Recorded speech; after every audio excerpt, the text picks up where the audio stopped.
Let's be clear. Have I made contact with UFOs? Yes, on February 23, 2023, and it was brief and via an Illuminati account. How do I know it was UFOs? I was beginning to understand time travel by studying Albert Einstein because I have Einstein syndrome, hyperlexia accompanied by a speech problem which rapidly improved. I didn't speak until 18 months old, then one day started speaking in complete sentences. I taught myself to read before I knew what the words meant as a child. I think had a child of my own who did the same thing. It's when I found out I had Einstein syndrome BC he taught himself to read at 3 before he knew what the words meant.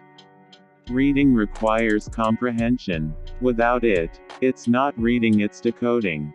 Hyperlexia is caused from being so analytical that you can decode a language as a toddler without anyone having to teach you how to read. It is caused by the midfrontal cortex, which controls analytical skills. This is also the same part of the brain responsible for dyslexia. Hyperlexia is arguably the opposite of dyslexia. Dyslexia makes things scramble. Hyperlexia makes things fall into place, and you don't choose to do it. I didn't learn to read at such a young age because I really wanted to. I studied hard. I just knew how to without trying. So did my son. It's a good time to mention. The day I made contact with the UFOs, the Illuminati time travelers, is my son's birthday, February 23. Additionally, February 23, 2023 was the United States Pluto return if you run an astrological chart based on the day the Declaration of Independence was signed. It was the middle of the night. I didn't know that it was February 23 yet. It was just a couple hours after midnight. I was, at the time, pretty upset with a post Kevin Gates has made which I interpreted to be a slight towards me questioning my motives in writing to him, thinking the reason was money, and then questioning, what kind of powers do I have? So, me being unapologetically unhinged, I went on a 2-week writing and TikTok spree about how effed up he had me if he thought I liked rich people merely for being rich, or merely for their celebrity status. I also don't really appreciate being underestimated, and it aggravates me to be underestimated by someone who admittedly practices magic himself. So, I popped off. For 2 weeks. Maybe 10 days. And then shit got real spooky real quick on February 23, 2023. I posted a TikTok claiming to know what the UFOs are and claiming that they needed me in specific if I'm correct. I had been studying Einstein's theory of relativity. I grasped suddenly that time and space are relative and that if you can move fast through space you can move through time. It's already fully understood by our scientists today that time travel is possible. But only forward. Also, we would have to be able to get past the speed of light. I remembered the only person I've ever heard tell me a UFO story about them having seen one. He had said it just kept zipping back and forth really fast in the sky. This is right at the same time our government was holding press conferences that they were having to say checks down UFOs from the sky, and Biden declared them a threat to national security. But I didn't think they're a threat to national security. I suspected they might be it. Just from the future. If the UFOs are time travelers. Making contact is tricky and comes with paradoxes. But one way to contact us and let us know time travel is real would be to exert an ability to move very fast through space. It is already known today to be proven. Einstein's theory of relativity is proven and recognized as not a theory anymore according to Neil deGrasse Tyson. Those who can move through space can move through time. Because space and time are relative to each other, meaning they are related. And in my 2-week-long temper tantrum directed at Kevin Gates, I posted about UFOs. I told Kevin. He's international pressure for sure, but I'm intergalactic pressure. I didn't really realize how much yet. I still probably don't. I might never live long enough to understand how much. It was when I hit the post button on that TikTok and went outside for a cigarette, where nothing has been the same for me since. I encountered a man in a foot-deep snowstorm. He asked me for a cigarette. I gave him one. He was kind of hesitant to stay and talk, but I let him know it was okay to stay and talk while he smoked if he wanted. He said he had walked there to knock on one of my neighbor's doors because he had been kicked out in the middle of the night by an abusive partner in a foot of snow. The problem is, my neighbor was DXAD. I broke the news to him she had passed away recently. He had walked 3 hours in the snow already and was freezing cold. He didn't ask to come inside, but it was clear he needed some help getting warm. I had a dilemma. I am homeless, chronically, repetitively for years, and I had finally made it to some form of safety by getting into a hotel program. I was terrified to let anyone in my hotel room and risk being kicked out. I trust myself and my own judgment. A lot. But no amount of trust I felt for anyone was worth the risk to me. I knew the friend he had been there to see used to get inebriated frequently. I asked him to tell me he didn't have any drugs. He said the only drug he does is weed. I said that's not a drug. I let him know my dilemma, and why I was so afraid to lose my housing that it was making me question if I should save a life that I had the power to save. I decided to save his life. And I remember the word he said that made me feel like I just had to. He mentioned mob mentality. I said I'll help you.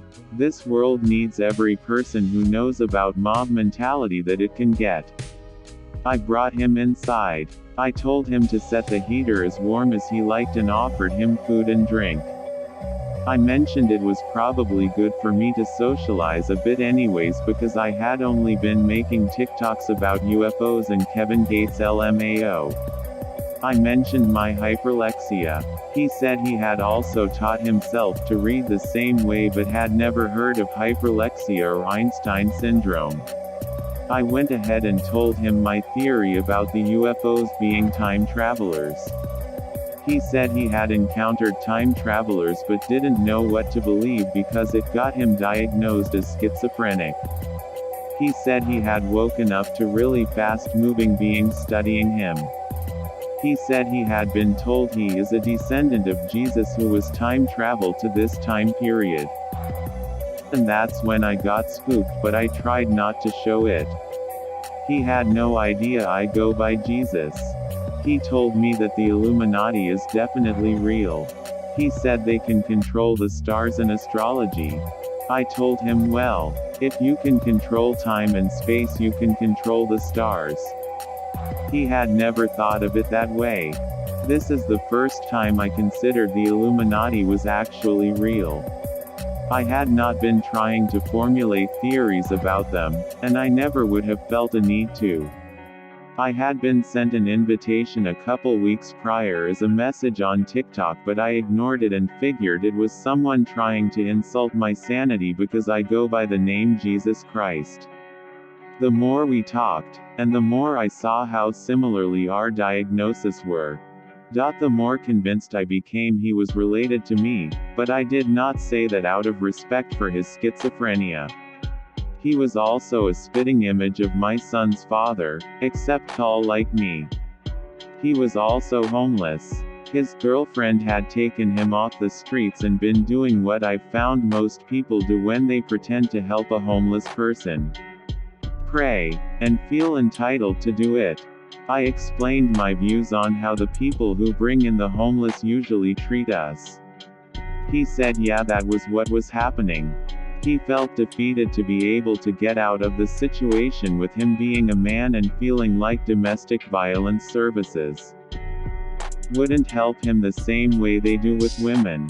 I understood. I suggested he try anyways and told him that he was valid and deserved to be safe enough to at least not be left to DXE in the snow without notice. He started to get tired. This terrified me. It was already a huge move for me to let someone inside. If he went to sleep, I would have not been able to go smoke a cigarette and leave him there, and I also didn't feel safe sleeping unless I was alone. I wanted to let him rest. But I couldn't. It made me start crying. I cried because I really wished I could let him sleep. But I couldn't risk it. I explained my dilemma of why he couldn't go to sleep there. I told him the world shouldn't be so horrible that I'm afraid to save a life in need or save someone from frostbite or let him get some sleep. It made me sad, because I found him to be very trustworthy. He completely understood, and began to get up and start walking. I gave him a bag of pistachios, a bottle of water, and caffeine pills in case he started to fall asleep on his walk. I asked for his phone number so I could call to make sure he's okay later.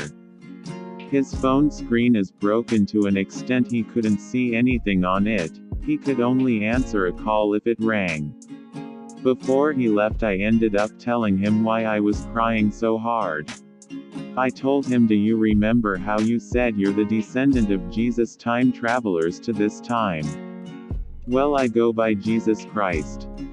I have for the last 5 years because I'm the child of someone known as God, raised by a lady named Mary in a town called Bethany. As if for 15 years talked almost constantly about how I believe time is God.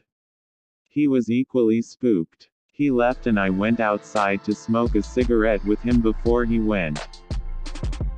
I gave him my only good thick hoodie because he asked if I had anything warm to wear because his had become wet from walking in the snow.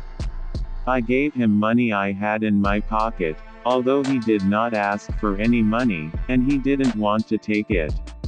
I demanded he take the money. I told him that if he gets too cold or starts to fall asleep, or if he doesn't get back into his place, that the money will buy a coffee at a diner which will allow him to sit where it's warm. A couple hours later, I really wanted to call and see if he made it to safety. I had a dilemma about it though. I believed him about him being studied by time travelers. I think I believe him more than he believed any of it himself. But I asked if he had any paranoia and he said not really.